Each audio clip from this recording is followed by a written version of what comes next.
Hey kids, you trying to get into Segment City? Well, you really shouldn't, because Segment City is a mature podcast, and listener discretion is advised. I'm just trying to look at... I know I'm in an alleyway. I know how I look, but I got some fireworks for you kids. I got snakes and I got sparklers. That's all I got.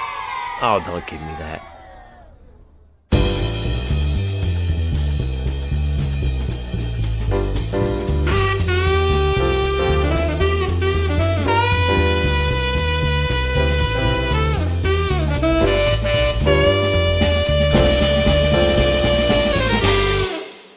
Theo, I hope you had a lovely weekend, because I most certainly did. My cousin brought over, you know those things from childhood that are the freeze pops that you are in the plastic kind of sleeve, like the tubes, that are like, and you like push them up. 5 cents a piece, and like you can eat an infinite amount of them. Yeah, they come in like they come in like minimum of 40 pack. Yeah, they're the icy ones. He made alcoholic versions. Wait, you can make your own. Wait, how did he get the containers? They were weird, and they were like zip top-y kind of, and I spent like for my first one I tried to open up the zip top, and I was like, oh wait, there's a rip thing, and just rip it. Just fucking rip it, because we're not going to reuse these. And he made a pineapple lemon, which was the best one. Surprisingly, I thought it'd be like really super good. Acidic, and it was like super. It was nice. It was like perfect. There's a strawberry one, which was like sweet and like pretty okay. There's a grape one that tasted like just wine. Like it was just like just wine, just eating wine. And then there was a orange one that tasted terrible, which you think would be like, oh, surefire, orange is usually at least okay. It was like grapefruit sour. It was like, like it was super sour. What did he use? What did he use for the orange flavoring? I think it was something he added in that was like, it was some like alcoholic thing that my brother knew, but I'd forget the name of, but it was like super, he put way too much in, and I was just like, oh, like all of us were like, this is just terrible. And it was fine because he made like 10 million of them, and each one was like half of a shot, which is... That's dangerous. That's very dangerous. That's dangerous. But like you get weirdly full from them. Like, because you're just like chewing on, you just like, it feels like you're eating a lot. Yeah.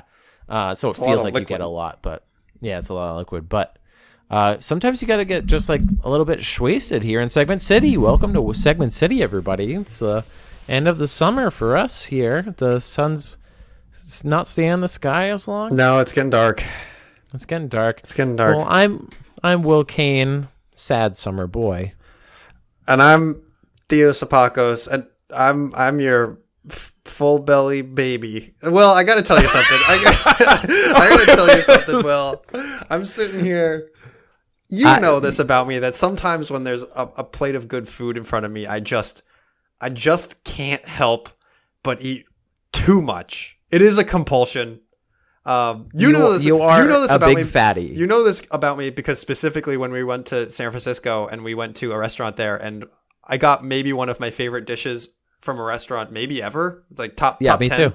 Top we 10. got the same thing, and we it got was the same thing. Oh. And like you ate probably like 2/3, like pretty good, and you're like, I'm so goddamn full, and I was like, me too, and I just kept going. Yeah, I finished the meal because I was like, I can't help it. It was very good. I don't blame you for that, but also this afternoon, my girlfriend and I made a bonkers amount of barbecue. We made slow cooked pulled pork. We made barbecue baked beans that had sausage and green pepper in them, which is something that I've not had before, but it is maybe the best baked beans I've ever had. We made cornbread, and the minimum amount of pulled pork you can make at home is like a pork roast, which is like 4 pounds. So we just have like a stupid amount of pulled pork in our house. Prepare to eat pulled pork for the next forever, like right? Forever. Yeah. And so I ate now coming up on 2 hours ago, and I'm still extremely full, like uncomfortably full. But that's just how life is. For people who don't know, this is a food podcast where we only talk about food, icy, nice frozen treats that get you drunk, and also something to really settle that stomach after. Yeah. My stomach yesterday, which is the day after we were having all the ices, and we had a pan pizza, like a cast iron pizza. That was like my brother got one of those sticks of pepperoni, and he was cutting that up, and he got these peppers. Let me tell you, drinking plus pizza with like very heavy pepperoni and peppers, carbs and equals and cheese. equals gastrointestinal distress the day after. Equals not a happy tummy the next day. I could have called that for you. Yeah, and then I was still you're like, "Hey Theo, I'm drunk. Should I eat this?" You should just give me a call, because the answer is probably like, no, go eat a fucking salad, you clod. Where am I gonna get a salad? Am I gonna just be like, boop, boop, boop, boop. Hey, sweet greens, I'm here. Like sweet greens, I know am it's 1 a.m, and I do need a salad at this moment. I don't think I could handle a sweet green salad at 1 a.m. just like drunk. Pizza, okay, pizza. The good thing about pizza, because I've been on many a drunken outing to get pizza. A slice of pizza, that's maybe a little much, but it's like if you go to a Italian place or like not even necessarily an Italian place, but the places that have the big slices, and you get one and you're just like, ooh, I feel terrible and great at the same time. Like that's a perfect amount. Yeah. Eating a whole goddamn salad. You gotta sit there and you gotta contemplate your life choices while you're eating that salad, because it takes a long time to get your belly full. You gotta chew it. Yeah, you gotta chew it. You gotta chew it, and there's a lot. You feel like a cow chewing the cud. And pizza, you can just slurp that baby down. Just slurp that za, dude. Yeah. A big piece of pizza is like you're like, I'm satisfied. Like I don't know if it would be like a pretty good lunch. Like you would feel. It's in that weird like middle section of like, this is too big for a snack. It's probably right on the like very slice of full meal is a big old slice. Big old slice. Maybe that's just me, but anyway. This is Segment City, where we talk about salads and pizza and barbecue and freeze pops and anything to fill that tum of yours. Hopefully you don't get a stomach ache like William. What we really do is we do segments each week. Some are new, some are old, some are reoccurring, but it's really to surprise you, the listener, and each other, and make each other laugh. So, Theo, let's start off with a not particularly surprising segment. Will's Stupid Thought. I don't know why I'm doing this character. I'm just... Will's Stupid Thought. I was thinking about this actually a lot today. There are certain words that just evolve in people's brains that they totally overlook the words that make up the phrase or the word. I'll give you an example, because that's a confusing way of... Yeah, right. Come on. High school. High school. It's the highest school you have. High school. You never think of high school as like, oh, high up school. You just, in your mind, high school, you immediately vision a school. Like a specific school. Yeah, that's interesting. Another one is... A funny thing, in Chinese, college is just big school. It just directly translates just big school. That's college. University is literally... Universal is in there. So like everything. Yeah. Universe is in there. You gotta learn about that universe. It's just everything. Movies. It's or literally, it's the concept of a moving picture, and somebody said ease at the end. Yep. Movies. You know, those things. Technically, I move. Am I a movie? No, you're not a movie star. Get out of here.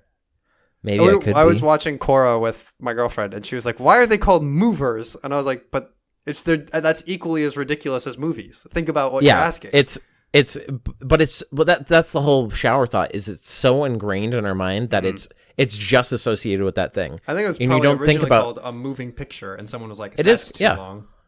Yeah, exactly. I even wrote that as a little comment.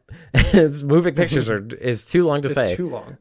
Film is like another thing, and which makes sense because it's printed on film. Breakfast, fast. Yeah, you break your fast. Break your fast. Nobody ever thinks about that though. People are like waking up in the morning going like, "Oh, time to break my fast." Like unless you're in a book, like unless you're The Hobbit. Do you remember that? Yes, that fast break candy bar. That was a pretty good candy bar, if I'm honest. Was it? Yeah. Wait, let me pull up. Remember it. Fast break. What was in it? Let me pull it. It has been a long time since I had a fast break bar. Break bar. It was a Reese's bar. Fast break candy bar. So what has it got? I distinctly remember the orange packaging, which is when I Google it is what comes up. So it's got Just tell me what is in this goddamn thing. Speaking of candy, Okay, hold on. I've got it. Reese's Pieces. Reese's Pieces. That's good product. That's good. Reese's Pieces. Reese's Pieces. So, Reese's Fast Break bar has milk chocolate coating over peanut butter filling. However, the Fast Break also has a layer of nougat beneath the peanut butter. So it's peanut butter, chocolate, nougat. And I'm into all those things. I thought it was pretty tasty. I'm into all of those. That's a chewy bar, though. It's a chewy bar for sure. You're not going to be going fast after having that. It was weird because they kind of marketed it as like, oh, this could be like your breakfast, but also it's also candy. So I think it went away because the marketing was kind of unclear. In any case, I missed that. I missed that bar. Well, that's a fun little tangent you just took us on. Well, one, is it Reese's Pieces or is it Reese's Pieces? Reese's Pieces. Is that how? Did you think about it? And Reese's Pieces. Reese's Pieces is absolutely what my family would say. Do you want some Reese's Pieces? I don't think I get mad about either of them because I think I've said both in my life, and if I think too hard about it, my brain kind of breaks because I'm like, I might say Reese's Pieces, but I also think it's probably more correct to say Reese's Pieces. I also have an uncle named Reese, and it never occurred to me until later. I was like, wait, it's not Reese's, it's Reese's. Yeah, Reese's Pieces. It makes more sense when you're like, yeah, there's pieces. You don't say there's no such thing as a Pieces, but also like Reese's, like because we call them Reese's peanut butter. Yeah. It's Reese's peanut butter cups. Like nobody ever says. You definitely don't say Reese's peanut. It's Reese's peanut butter cup for sure. Yeah. And so that's what confused like me. Reese's Pieces. I don't like Reese's Pieces now that I think about it. It's incorrect. It's blatantly incorrect. It's definitely incorrect. But also we never think about it's just his pieces. Those are my pieces. It could be parts of him for all we know. Those are my index fingers, all of them. Just keep chopping them off, it keeps growing back. Sir, is this a little candy-coated little peanut butter thing, or is this a man's thumb? Is this part of Reese? It's like when Reese's? It's like when he goes through the X-ray machine at the airport, and they just look inside of him, and it's just filled with Reese's Pieces from top to bottom. He's like, nothing to see here. They're like NSA guy is just like, and he looks at them and just like waves, and his like hand is like you could see it. Pieces. Yeah, you could just see it. It's like a glove. Oh god! And they're just like, you could go through. You don't know what to make of it. And then he goes here and puts a single Reese's piece in your hand and just like, oh, pleasure doing business with you. Don't think too hard about that one. Is it my body? Am I Jesus? Or is it my poopies? Little Reese's, my new product, Reese's Poopies. You're our A/B test right here. See how it does in marketing. Get those people in here to give it a thumbs up, thumbs down. Reese's Poopies. Would you rather a Reese's Poopies or a Hershey's Kiss? A kiss from Hershey. I'd much rather a Hershey Kiss. What are you talking about? Versus a poopy? What are you talking about? Oh, poopy, kind of but it's the same. It's a peanut, but it's the same as a Reese's Piece. Reese's Peepees. Reese's. Okay, now we're just getting juvenile. On to the next segment. On to the next. We've got, for your entertainment, another edition of Florida Man. Although in this edition, it's actually Florida Sheriff. Oh, okay. So here's the headline.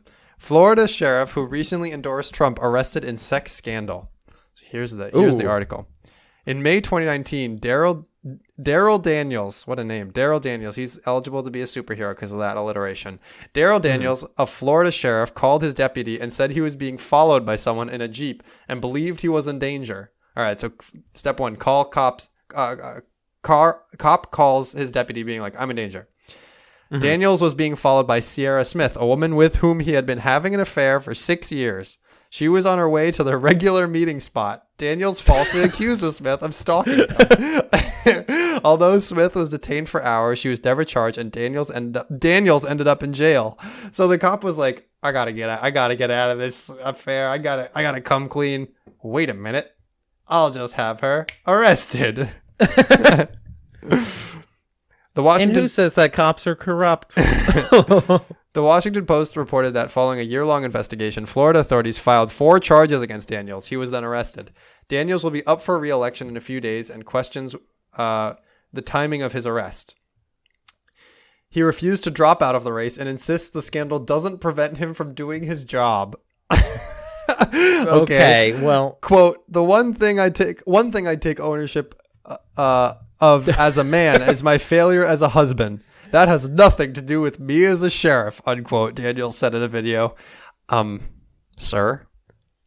Excuse me. I think it might. Here's blatantly the thing. showing flagrant dishonesty. Think it might impede with your job. Here's the thing. You put it into that ball court. Right. Nobody was like, oh, he's adulterer. Let's throw him in prison. No. People will do that online. People in the court of the people, usually that ends people. But it's not illegal what he did. What is illegal is saying, I'm sheriff. I'm gonna put you in jail because that's that's not even a step away from like political enemies putting them in jail. I'm just like, I'm slimy and I want you in jail because if he is truly like, I take responsibility as a failure as a husband, then he would have just done that and not done the whole try to get the other woman arrested bit. If that's how he feels, he shouldn't have done and like tried to abuse his power. Can I just say 6 years is like, how does that not get boring? Like affairs are supposed to be like spicy bored. And like, ooh, like the moment that you're like at the regular meeting space, I just imagine like a Denny's where it's like weekly. There's like, hey, normal. Do you want? Yeah, I'll pay you with pancakes. Like, what are you? We've been doing this forever. Like, Jesus, Will, up your standards. Yeah. I know. Maybe some people want to get paid in pancakes, but come on, you could do somehow I'm dating way out of my league. So. But yeah, I am paying in pancakes. So, but I in a way, I am paying in pancakes. But the Florida Times Union reported that Daniels was charged with tampering with evidence, which is a felony. He was also charged with 3 misdemeanor counts of giving false information to other law enforcement officials. So yeah, this guy's probably going to prison. If I wait, let me just check. Oh yeah, let me just. Yep, that's crime. That's crime time. Yeah, that's a big crime. That's big crime. Hey, how wild is it that we elect sheriffs? Do we elect sheriffs? We elect sheriffs. I don't think I've ever voted for a sheriff in my life. Or it's been one of those ballot things that has one person, so you go, I guess. Like, what am I gonna write in? Like, I know, right? Snoopy. You vote for the person who is already the sheriff because you're like, I'd rather that than someone writing in and getting it. Is there because there's chief of police, like Boston police has a chief of police. In Boston, is there a sheriff of Boston? This isn't the Old West. That's illegal. You can't just be a sheriff of a place. The sheriff of Boston is coming in. Robin Hood, whole revere, coming to destroy our peace and quiet of the night. All sheriffs do is come up and say, this town ain't big enough for the 2 of us. Or that's because something like, you eat all the food, sheriff. You're going to be behind bars for a long time, brother. Or something like that. That's what they say. They don't... You can't be a townie sheriff. You can't ride around. Hey, how's it going? How's it going, kid? You want to go to jail, kid? Huh? Have I ever done on the podcast my impression of every single, like, whenever there's a news story about, like, an arson or, like, even just crimes, they always get the, like, way overweight police or fire department guy, and he goes, like, well, the perpetrator, the perpetrator, he set the fire at the residence at the home, and this perpetrator, we have not been able to identify him. And then there's like an old woman. She's like, yeah, I saw him. It was fucking Timmy from down the road, and they bleep out fucking. It's like, and then Timmy's just like, I didn't do nothing. All right. they have like the whole family, like the grandma. Like, there's like the grandma, the son, and like the grandson, and it's the whole. Yeah, we haven't been able to identify the perpetrator. The perpetrator still at large. We're looking for him now. Here's an amateur sketch. Yeah, I did it in my off time. And It's- I'm it's a looking crayon. for artist work. If you're hiring, let me know. Here's my contact. Here's my personal website, my portfolio. Here's my art station. Here's my I've been art doing this station. for a long time. Yeah, but Now I want to know. And he's just like eating a sandwich. Like, anyway, so the perpetrator. did we catch you for this interview at a bad time? I'm sorry. It was a good sandwich. No, I'm just. Hey, fire department chief, are you toasting marshmallows on the fire? The arson fire? The perpetrator would hate if we were doing this, so we do it out of a sense of rebellious spirit. We like to make a little quick some more, and get on with our day because it's a little pick me up. Listen. Ooh, there's a chewy one.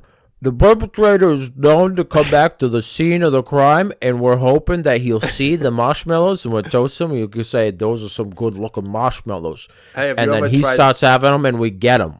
Hey, have you ever tried putting a Reese's peanut butter cup on your s'more? Is it Reese's or Reese's? Hey, reporter, you tell me. I'm the one asking. We gotta beat the shit out of this guy now. Oh, sorry, we gotta go get him. It's the perpetrator of the. Are you trying to? I eat Reese's Pieces all the time. I'm sorry, sir. What was that? I'm sorry, sir. Our fire marshal.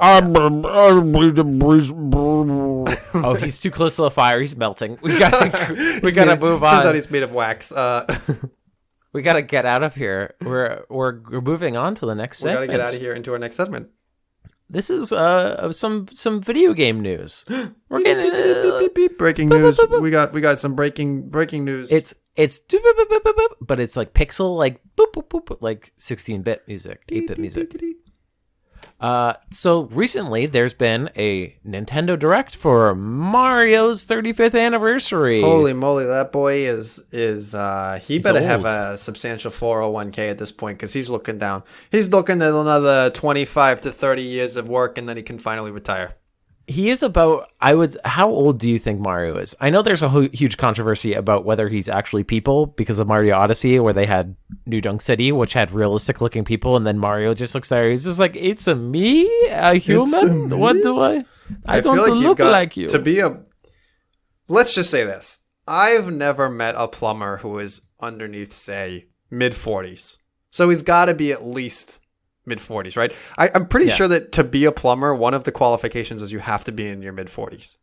Like you're not giving your license. You're not giving your license unless there's somebody at the plumber bureau being like, we got this young stud, he's 25, thinks he knows how to handle the pipes. No way, guy. And you know what? There's a huge deficit in the amount of people doing these trade jobs because everyone thinks they have to go to college. You know what? But, everybody's going to tech jobs. You can debug the toilet and then you're good. Mm-hmm.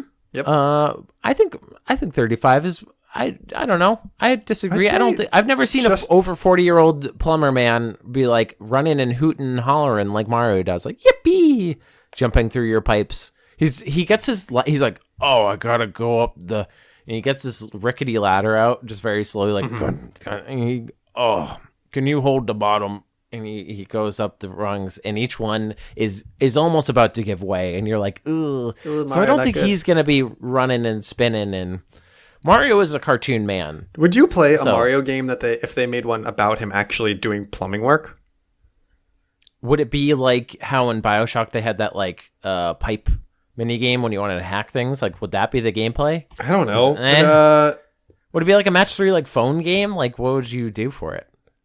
It would be like, okay, Super Mario Odyssey, but you're going world to world and fixing toilets, all right? So you're going around these worlds. You gotta collect the different parts for the toilets. You gotta collect different chemicals. You gotta get that Drano to clean it out. You go and you go to like Birdo's toilet and there's just full of eggs. It's just full of eggs. Like, what the fuck? Of course it's not flushing. She's it's full just of like, eggs. She's like, I had a rough night. Throwing up everywhere. Okay. Chain Chomp is like, sorry, it's my Chain Chomp. It's it's all coiled around the pipes.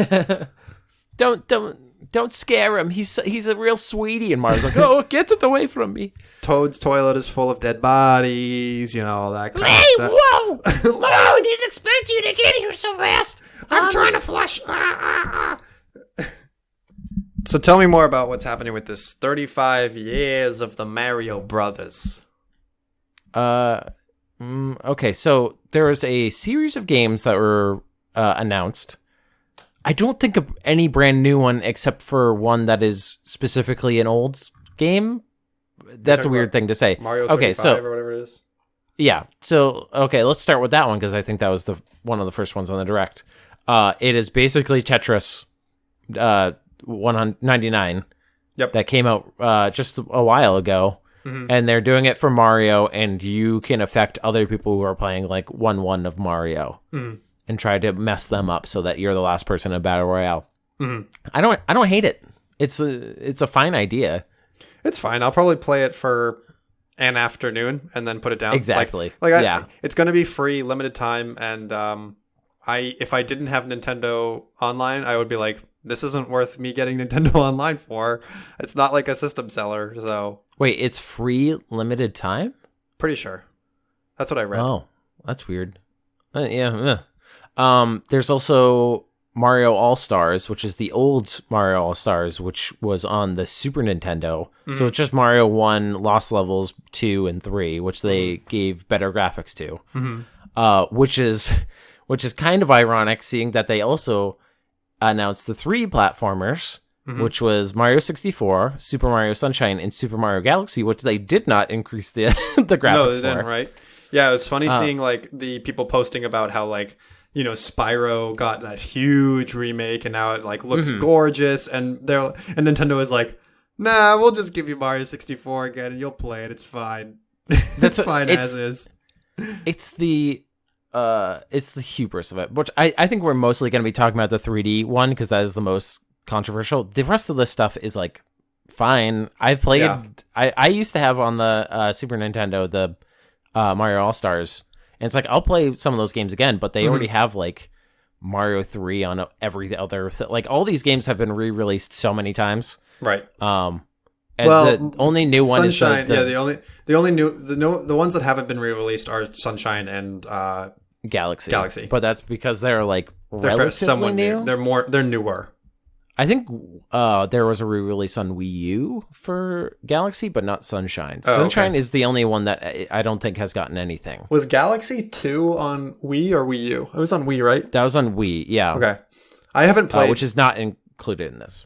So, I'll start off by saying that I'm going to buy the 3-pack or whatever it's called. Really? I have never looking to resell it? Well, I haven't... oh, no, I'm going to play it and just keep it. I mean, I haven't played Super Mario Sunshine. Never played it.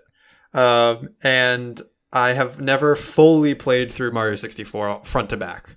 And so I'm like, on those alone, I'm going to get it. And then I played Mario's Galaxy back when it was on the Wii, and it's been so long that I'm excited to play it again. And it's like for that number of games, like I think it's fair value for money.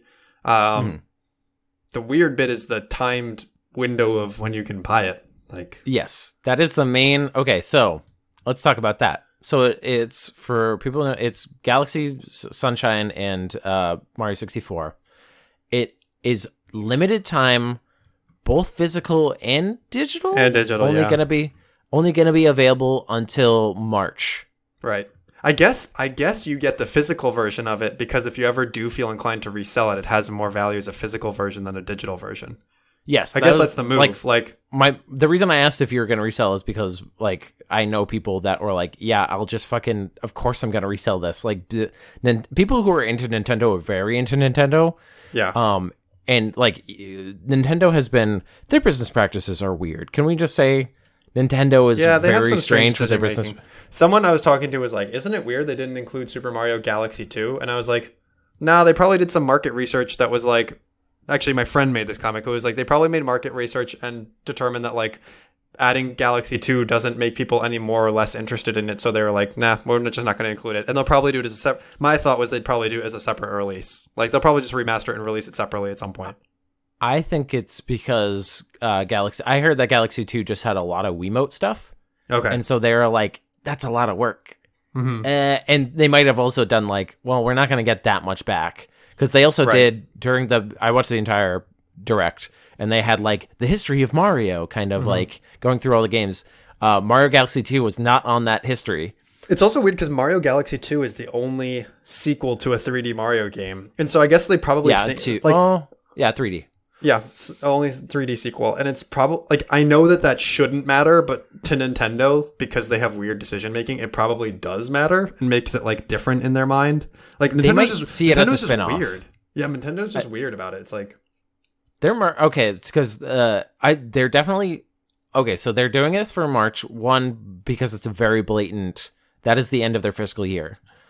And so they're trying to basically boost all their sales because they don't got a lot for 2020. I mean, Animal Crossing fucking crushed it. I mean, they're way crushed ahead. it, but it's also like, how many games does Nintendo normally put out in a year? Like it doesn't. I mean, I think they've already crushed their sales targets because of... You look at the Animal Crossing sold something like 20 million units. Like, that is ungodly. They made so much money on. They made a Crossing. lot. I'm not going to say they didn't make a lot, but like, they don't have anything coming up.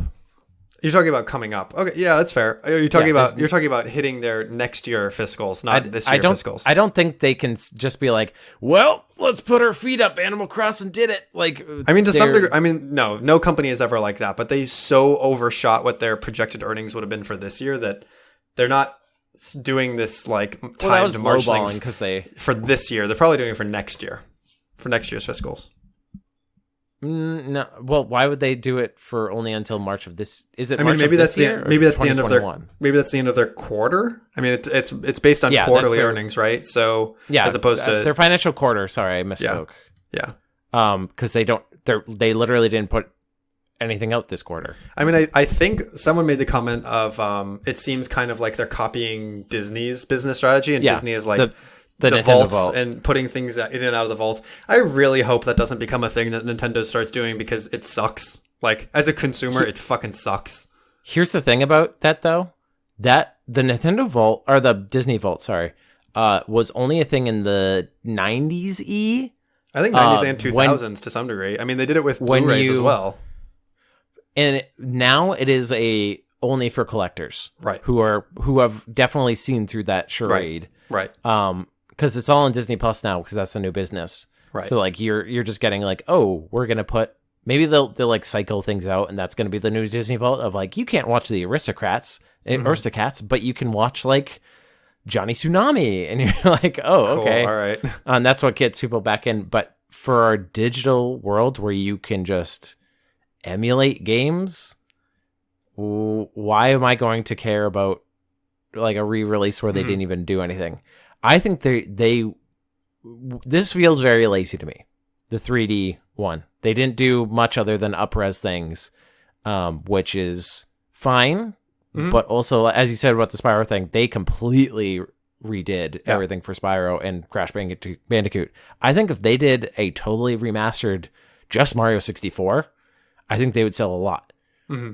I think so probably too. If they just kept the core gameplay the same and all the physics, everything everybody loves. I think like Mario Sunshine and Galaxy looks fine. Like in modern day, I'm like, I looked at gameplay, I'm like, that looks perfectly surface. Like that's perfectly fine.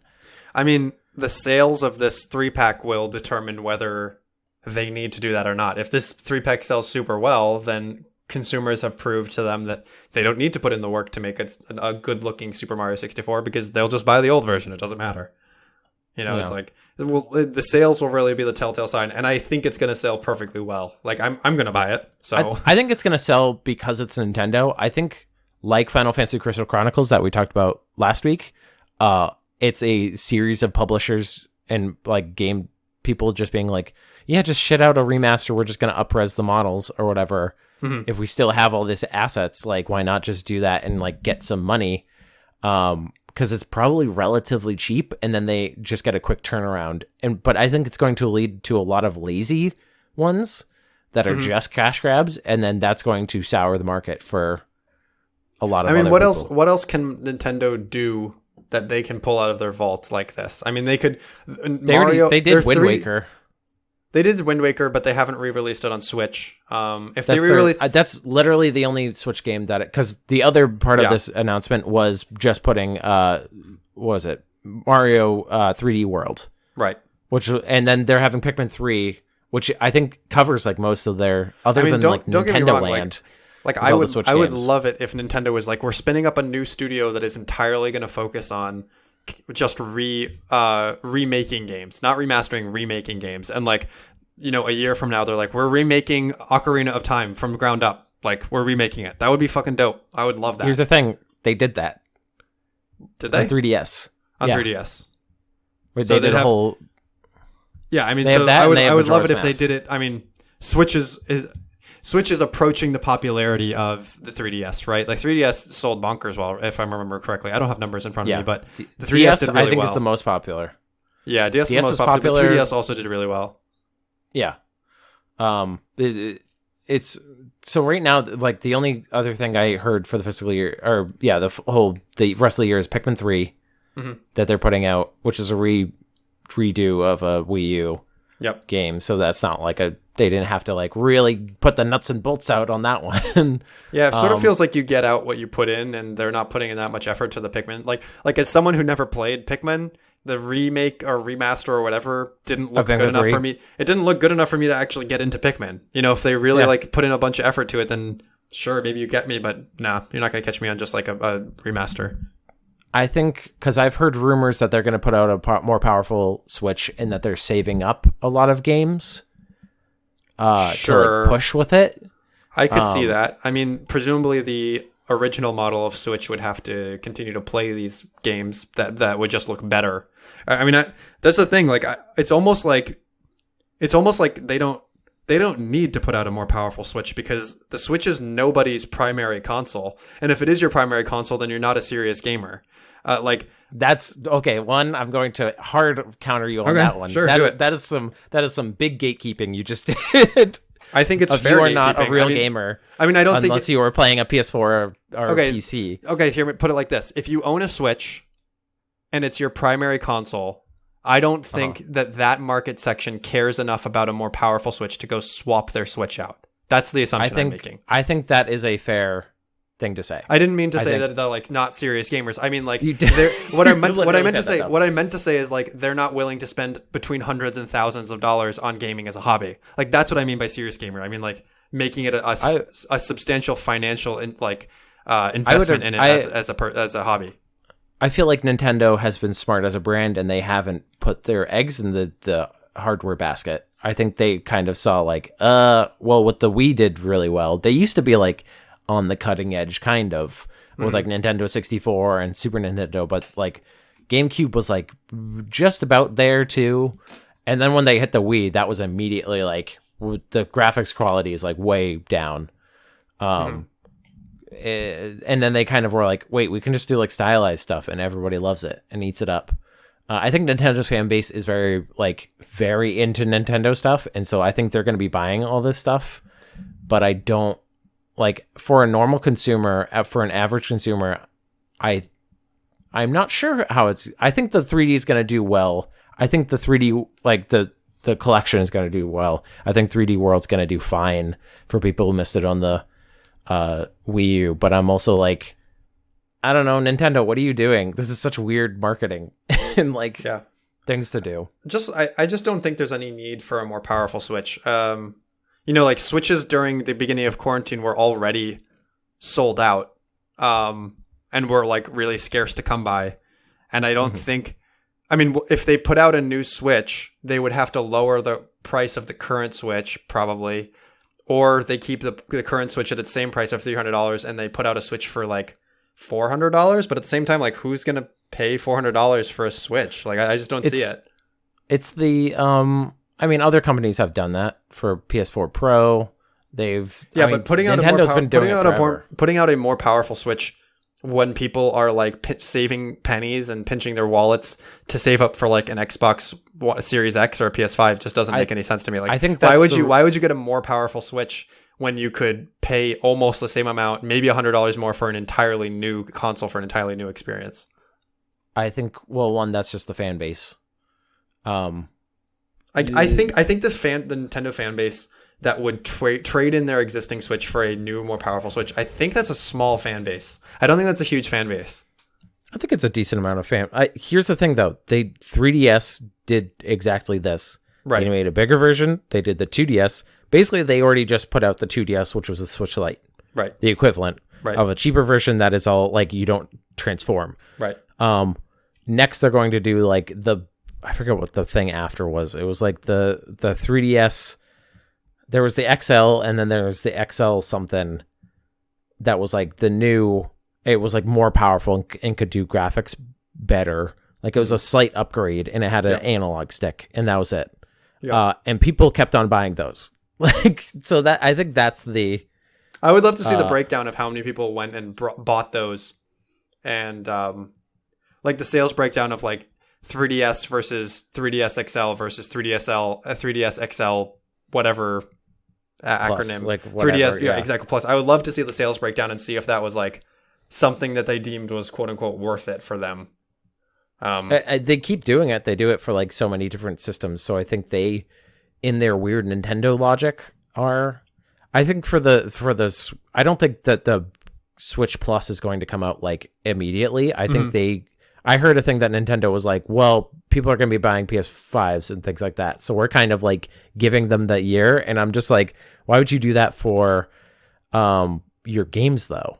I don't know why they're like saving up games. No, I it just think feels weird. I'm with you on that, where I think because Nintendo has a huge install base, it's in their best interest to just like basically every 4 to 6 months come out with a new exciting exclusive that people get jazzed about. They have so many Switches out there. Just like basically you should have enough development studios that you can just have good quality or at least exciting releases like every 6 months. And they haven't been doing that really. It might also be because of COVID. I won't like that's true. negate Development that as a development thing. has slowed down for sure. But I think that's all we really have to say about the new. Most of it is just old stuff, and that's why I was a little bit disappointed. The new 3D All Stars, I'm like, okay, okay, like that's fine. But for 35th anniversary of Mario, they very well could have just like put out a new Mario game. I mean, Odyssey wasn't that long ago, but it was long enough ago that they could have put out a new Mario game. No one would have like questioned it. When did it come out? 2017, 18? I think it might have been 18. It was it was our last year of college. It was 2017, 2018, somewhere around there. Yeah. I think it was in the winter, so it was probably holiday 2017. Yeah. So this will be 3 years from that then, and like it's not that far, but it's also not that close, you know? Like if they already had the engine for Odyssey and they were like, okay, we're putting out Odyssey 2, like cool, yeah, I'm into it. They did the timeline of like the games that came out, and I was interested to see the jumps in like number of years, because in the first ones it's like 1, 2, like not that many years between main Mario, like boom, boom, boom, right? And like now it's slowing down. Like I think that's in general a lot of like franchises are kind of like, because game development takes longer, and also because like Grand Theft Auto 5 came out 2013. I'm more interested in what's Super Mario Galaxy 1 versus Super Mario Galaxy 2. What was the space there? I think there was definitely minimum of a year. It was a pretty quick turnaround, if I remember. So, it was like 2 years. Mario Galaxy 1 was 2007, and Super Mario Galaxy 2 was 2010. So yeah, 3 years. Like I feel like in that time they could have very well done Odyssey 1 to Odyssey 2. Like I think people would be. I would be into that. I probably would buy it. Yeah. I mean, Odyssey is a huge game. Yeah, Odyssey. So it's one of those. I don't mind, because it is like, if I wanted Odyssey, I would just go back and collect more moons. Right. It's a meaty game, but Odyssey is definitely large. But I mean, like, if you have the engine and you have the capacity to make more worlds, just like start cranking. You know. Yeah. You could say that about a lot of different games. Sure. All right, so let's move on to your next segment. Okay, I have for you an edition of Is This the Onion? It's time for you to guess which of these headlines belongs to the real world and which two are onion supplied, as it were. Okay, I'm ready. All right, first headline. Man pleads to city council. Please stop the use of the term boneless chicken wings. I already know that that's a real one because I sent that clip to a friend. Oh, God, no. All right, well. It's great. It's really great. It's super good. I had another two, but you've already got it. Yeah. All right, the other two were conspiracy theorist worried his credibility undermined by Trump retweeting him. And the third one was FDA promises to fast-track cure for side effects of fast-tracked COVID vaccine. Okay, that one was obviously fake because it's way too wordy. I want to read the full transcription of this guy's plea to the city council because it is fucking hilarious. All right, here we go. So the guy, this is what he said. Lincoln has the opportunity to be a social leader in this country. We've been casually ignoring a problem that has gotten so out of control that our children are casually throwing around names and words without even knowing their true meaning, treating things as though they're normal. I go into nice family restaurants and I see people throwing this name around and pretending as though everything is just fine. I'm talking about boneless chicken wings. I was getting flashbacks to that dehydrated watermelon thing that we did God. a few episodes ago. Of just like people are using words like there's Like no they mean honor, nothing. there's no respect There's to nothing. anything. I propose that as we as a city remove the name boneless wings from our menus and from our hearts. These are the reasons why. Number one, nothing about boneless chicken wings actually come from a wing of a chicken. Mm-hmm. We would be disgusted if a butcher was mislabeling their cuts of meat, but then we go around pretending that the breast of the chicken is a wing. Number two, boneless chicken wings are just chicken tenders, which already are boneless. I don't go order boneless tacos. I don't go order boneless club sandwiches. I don't ask for boneless auto repair. It's just what's expected. Number three, we need to raise our children better. Our children are raised being afraid of having bones attached to their meat. That's where meat comes from. It grows on bones. We need to teach them that the wing of the chicken is from a chicken, and it's delicious. I propose that we grows on bones is such a like nightmare. It's so gross. If you just say that, it just sounds it looks like it's like the meat orchards are just. I'm gonna go harvest the bones from the meat. Nasty. I propose that we rename boneless chicken wings in the city of Lincoln. We can call them buffalo-style chicken tenders. We can call them wet tenders. We can call them saucy nugs or trash. I like that he suggests or trash. Like, what? Yeah. Saucy nugs or trash. We can take these steps and show the country where we stand and that we understand that we've been living a lie for far too long, and we know it because we feel it in our bones. What an absolute mad lad. You've left out the best part, which is a middle-aged man just going, for the record, that's my son. For the record, I love that. He looks so proud and also like hiding laughter. That's my son. That's my son. Like it's so, and that because the man is vehement. Like he has that look about, I'm going to complain. This is like some good Parks and Rec. Like it's so good. I found a sandwich in the park, and I'm here to ask, why wasn't there mayonnaise on it? Somebody tell me. Tell me. Pickles, turkey, tomato, but no mayonnaise. I drank from the sprinkler system in your parks, and I got sick. What are you gonna do about it? It's that kind of like what is the city? I understand. Okay. I took my dog for a walk and stepped in its poop. What are you gonna do about it? What are you gonna do about it? Going back to my Will Stupid Thought, tenders is a weird thing to call a thing. Mm-hmm. They're tender. Good marketing. It is a weird, like I don't call. There's no thing that's like, ooh, hey, can I get some juicies? Can I get some juicies in here? Some juicy wings. Some juicies. I mean, that's another thing. Wet tenders. Gross. Don't juicies. Like it. Some juicies. Saucy nugs. Saucy nugs is pretty good. Yeah. Or trash. Speaking of trash, let's go to our next segment. Okay, we're just got him. Got him. Hey, a little bit appropriate, because this is Will's fanfiction corner. Oh, I'm gonna talk to you about this is on my theme this week of Nintendo.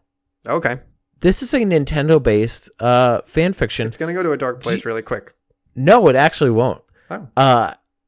Do you know about Subspace Emissary? That is the story mode from Super Smash Bros. Brawl. Yeah, that is right.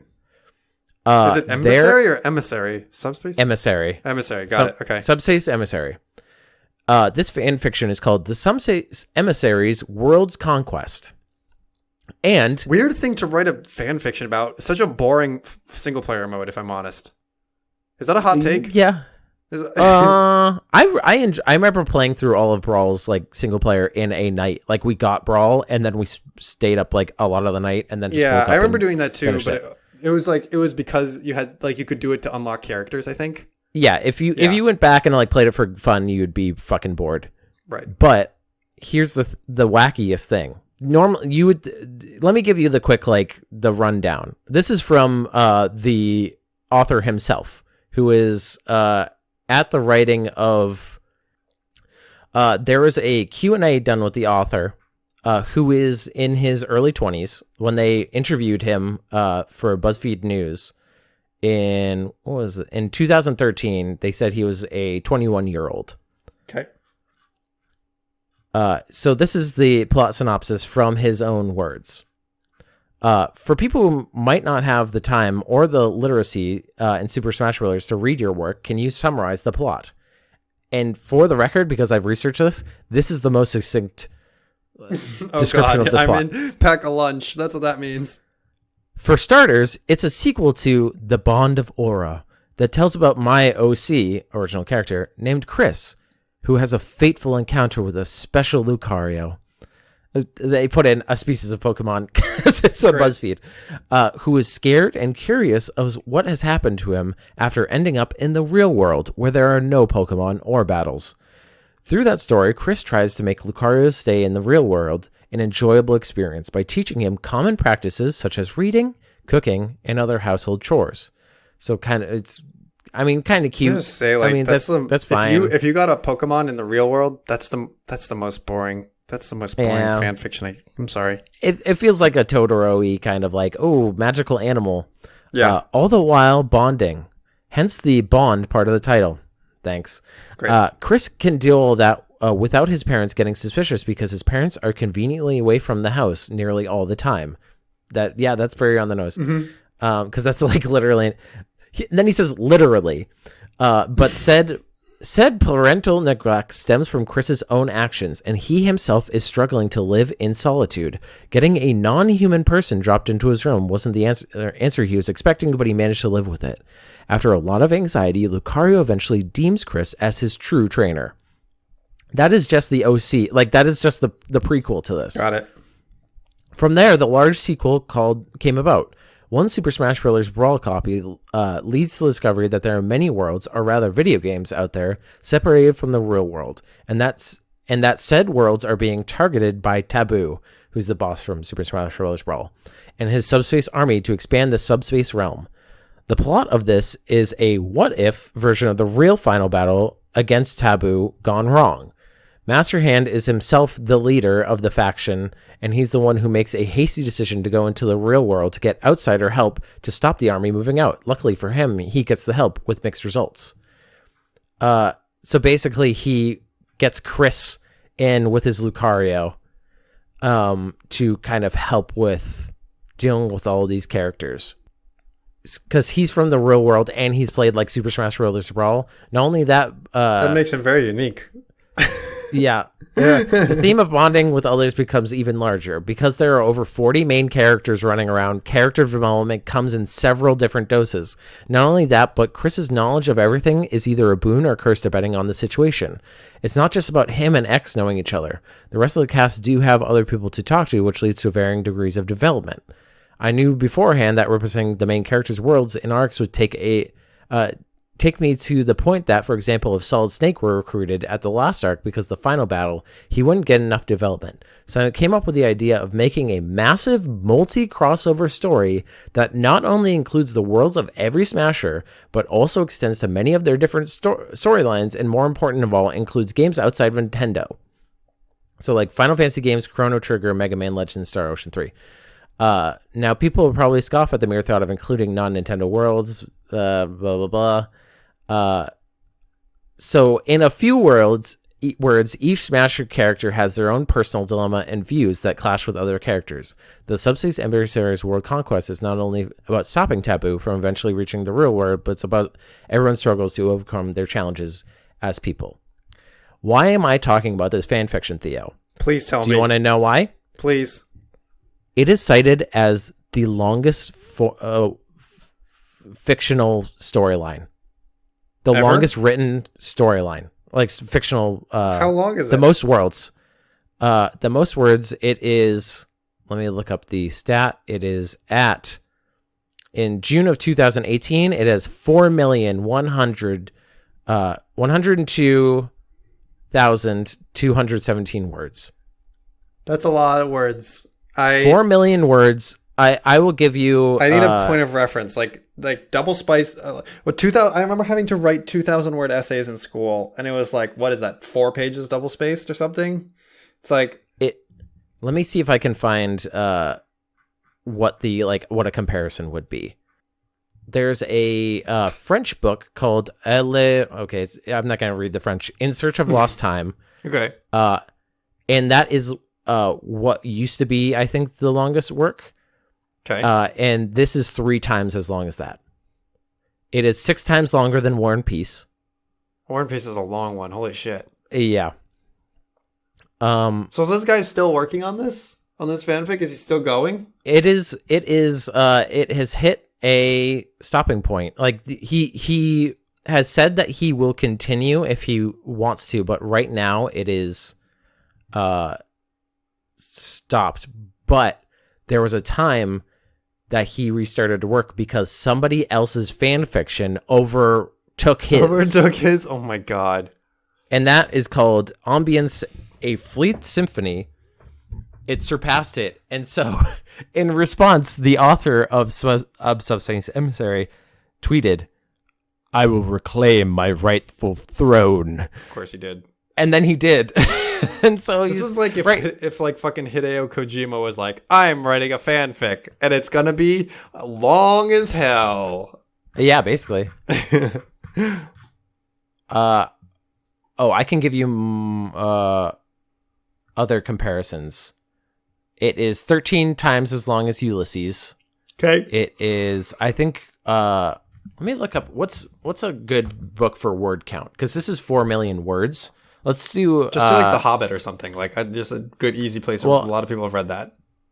Okay, The Hobbit is like 300 pages. Right, it's not that long. Word count. The Hobbit word count is 95,000 words. Okay, so quick math. It's 40 hobbits. Read The Hobbit 40 times. Jesus. Yeah, basically. That's ridiculous. Let's do like the longest Harry Potter book. I think number 5 was the longest.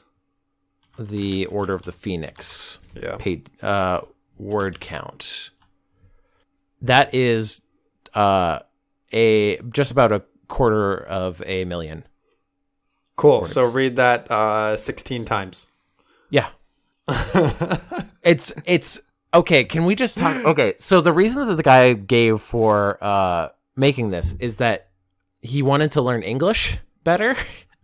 And so he decided to write a fan fiction. There's easier ways to do it. Way easier. I guess it's good if you want to practice writing English, but It is just like what I really like the idea of someone spending all this time learning English, and then they're like, they go to talk to someone in a real conversation, and they realize the only English they know is related to Super Smash Brothers.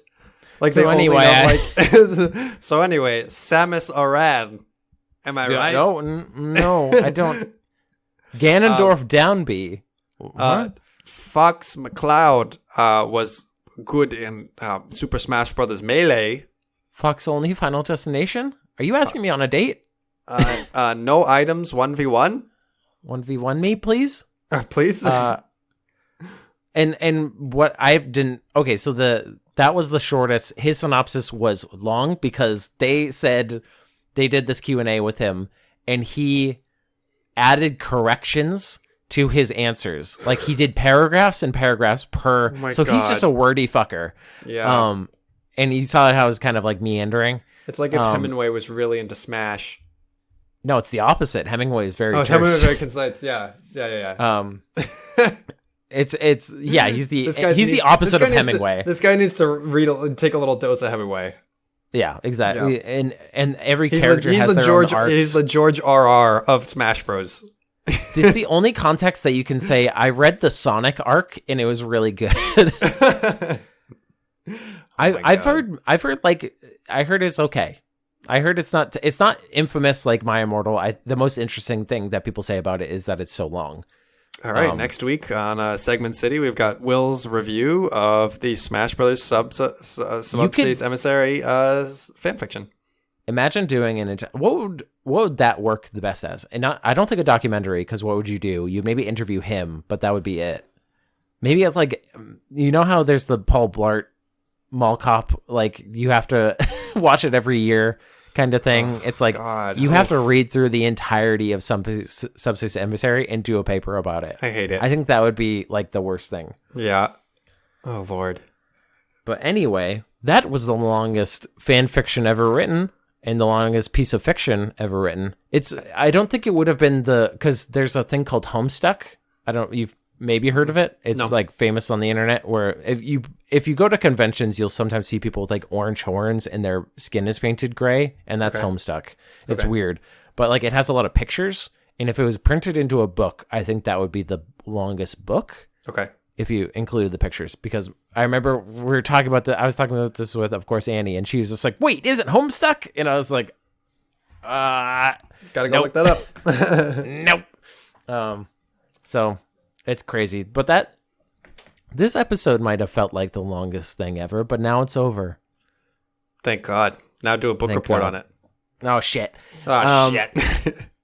Well, if you want to send that book report to us, send it to segmentcitypodcast@gmail.com, or hit up our Twitter @segmentcity, our YouTube Segment City, or leave us a rating if you really like our show. Write us a letter. What else are you doing? Come on. Write us a dearest Theodore. Write us a letter and then build a fire in the middle of a desert, and then throw your letter into the fire, and we'll know about it. We'll know. Yeah, we'll know. I'll be like, Ooh, did someone just write me? If only they had emailed me, or tweeted at me, or left a comment at the YouTube page, then I'd actually know. If only. Anyway. Who do we have to thank, Theo? We also got to thank Rachel Robinson. She does our intro music. She's great. She has a podcast of her own called Create Loud. Go check it out. Thank you, Rachel. And, check out Subspace Emissary, I guess. I don't know. No, don't. Fine. No. You know what's crazy? You could legitimately say a less time-consuming thing would be to watch One Piece or read One Piece or all of Naruto. Or all of it's like those, like that's bananas to me, because like I've known people that are like, I'm still reading One Piece, and I'm like, you've been doing that since like high school. And they're like, it keeps going. It just keeps going far. It just keeps going. I'm the sheriff of this town, and as far as the eye can see, we've got One Piece and we've got Subspace Emissary. Listen, Sheriff, I voted you into office, but now you got my brother in your jail there, and I'm going to ask you to give him back. This is from a concerned citizen. Well, your concern has been noted, but I'm kind of in the middle of a chapter here, and I'll see to your request when I finish the whole story, and not before that. Everybody, we got a weeb. A weeaboo, Sheriff. A weeaboo alert. I guess we're gonna have to take care of this, Sheriff. And then they just give him like, here's all of our manga you'll ever need. And he's like, woo! He's like, just reading all of it. And then they just go in and lock the door, and he's just like, oh, Sasuke. Oh. Anyway, this is the end of the podcast. We're done. We're done. Have a good one.